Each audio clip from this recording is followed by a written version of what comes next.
Hey YouTube, super exciting day today. We got our Insta360 camera. I made YouTube short videos on unboxing the ski pole mount and selfie stick, but let's actually do some research on how to film skiing videos.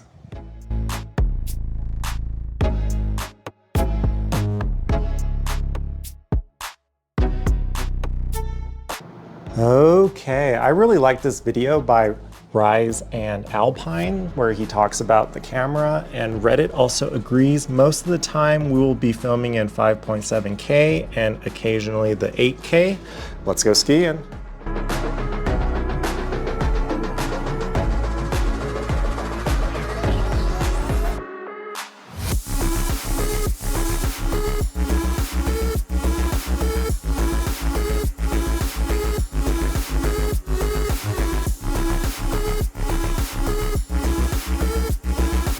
I just got to the parking lot and it is raining today, so nice to see how the 8K holds up against the 5.7K in this flat light.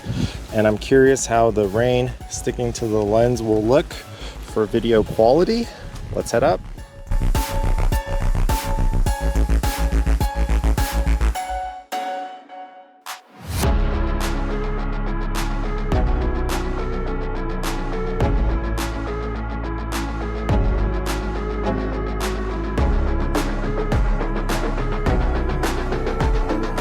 I'm back from skiing and going over the video footage. I agree with Reddit and Rise and Alpine. For all the action ski shots, I'll be using 60 frames per second. And when there is large, vast landscape that's very bright, I will film in 8K.